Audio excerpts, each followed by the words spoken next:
Assalamualaikum warahmatullahi wabarakatuh.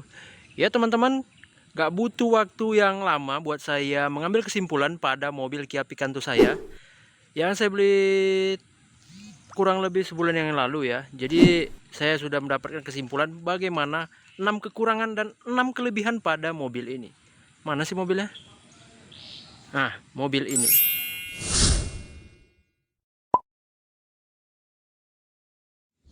Oke teman-teman, jadi bagaimana sih tentang kekurangan dan kelebihan mobil ini? Jadi langsung aja, saya ingin memberikan kekurangan yang pertama pada mobil ini ya teman-teman.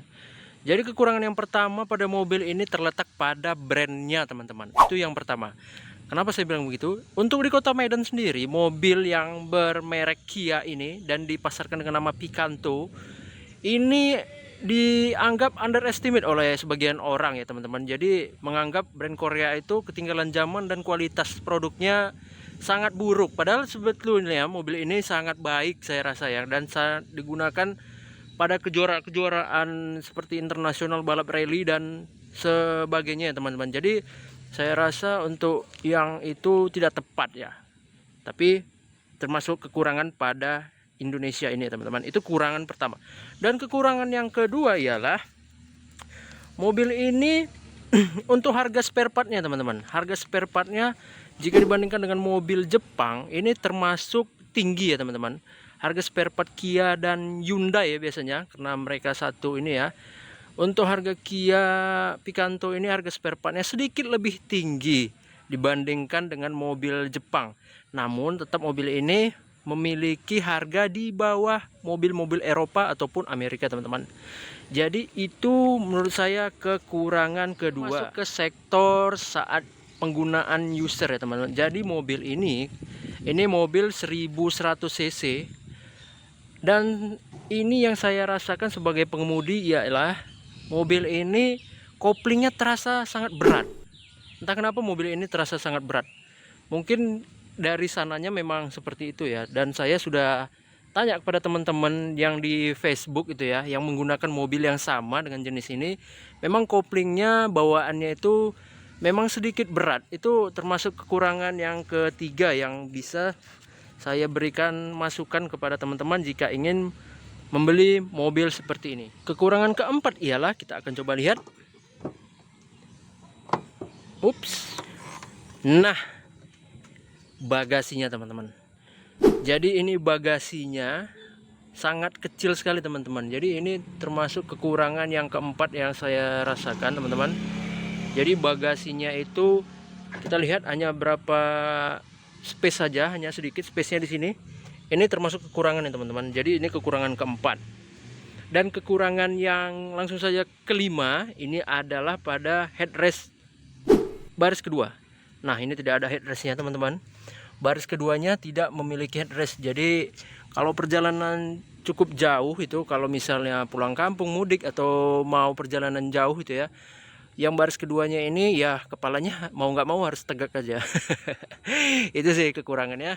Sedangkan untuk kekurangan keenam teman-teman, kita lihat. Ups, masih dikunci, kita buka dulu. Kekurangan keenam ialah mobil ini belum dilengkapi fitur keselamatan airbag. Nah, itu masih belum ada ya teman-teman. Jadi masih model konvensional biasa. Padahal mobil ini sudah cukup baik untuk di kelasnya ya sebenarnya.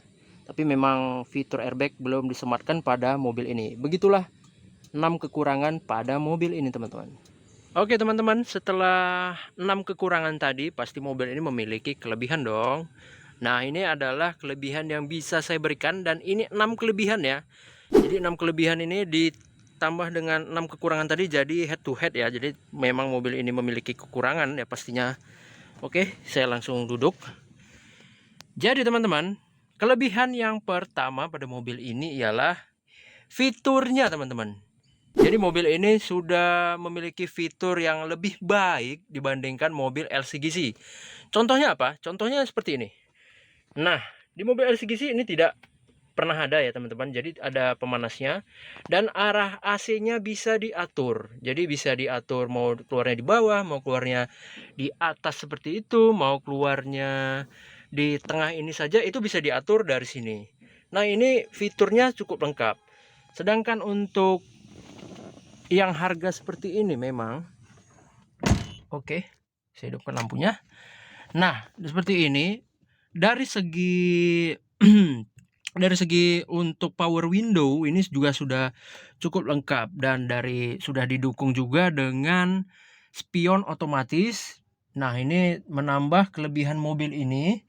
Kemudian yang lain ialah banyaknya tempat-tempat seperti ini, ada pocketnya. Nah, ini termasuk saya bilang kelebihan pertama pada mobil ini ialah fiturnya. Jadi fiturnya ini cukup lengkap, sudah ada fog lamp, sudah ada pemanas di belakang, heater, dan ya cukup baik lah ya dengan fitur yang seperti ini. Nah, ini adalah kelebihan yang sedangkan pertama. Untuk kelebihan yang kedua, teman-teman, ini di sektor performanya. Jadi karena mobil ini 1100 cc dan memiliki 4 piston, nah mobil ini tergolong sangat baik untuk tenaganya. Untuk mendaki ini sangat baik ya, sangat lumayan baik. Apalagi untuk daerah saya itu di Kota Medan yang sering bepergian ke Brastagi, ini cukup bisa diandalkan melalui performanya yang cukup baik ya teman-teman. Dan kelebihan yang ketiga, ini memang hasil review saya. Saya tidak dibayar buat mereview mobil ini. Saya hanya murni membuat konten agar teman-teman yang ingin membeli mobil ini bisa mendapatkan referensi bagaimana sih sebenarnya mobil ini bisa kita miliki dengan fitur-fiturnya. Dan untuk yang ketiga ialah kekedapan suaranya, teman-teman. Oke, langsung saja kita starter. Gimana sih kekedapan suaranya? Jika dibandingkan dengan mobil Atos ataupun sejenisnya dengan tahun seperti ini, mobil ini sangat-sangat minim getaran dan minim suara bising. Nah, itu lampunya agak berkedip dikit karena itu lampunya sudah saya ganti model LED ya teman-teman, jadi agak terang dikit. Nah, gimana suaranya? Ini saya, nah, kedepan suaranya cukup baik, dan ketika jalan juga ya suara-suara agak terminimalisir dengan peredaman suara yang cukup baik ya teman-teman. Oke, itu adalah maksud saya kelebihan yang ketiga. Sedangkan kelebihan yang keempat ialah mobil ini sangat-sangat irit BBM, teman-teman. Nah, mobil ini sangat irit BBM. Ini kemuatannya bisa 35 liter ya, teman-teman. Jadi mobil ini sangat irit di antara sekitar 12 sampai 15 km per liter mobil ini. Oke, kelebihannya itu termasuk keempat. Dan kelebihan kelima ialah handling. Lihat bagaimana teman-teman. Mobil ini belum jalan saja sudah handlingnya sudah sangat ringan. Nah, ini sangat baik ya. Jadi ini adalah kelebihan yang kelima yang bisa saya berikan pada teman-teman. Handlingnya ini sangat ringan dan power steeringnya cukup baik ya. Dan jika di jalan itu cukup gesit lah, bisa untuk dibawa di perkotaan yang sempit ya. Jadi ini termasuk kelebihan kelima. Sedangkan kelebihan keenam ini adalah material bodinya. Bisa teman-teman lihat. Nah, keras ini. Sangat keras. Jadi ini materialnya tidak seperti, maaf saya sebut brandnya, tidak seperti Ayla. Saya pernah pakai, dan teman-teman kalau mau lihat saya tampilkan videonya.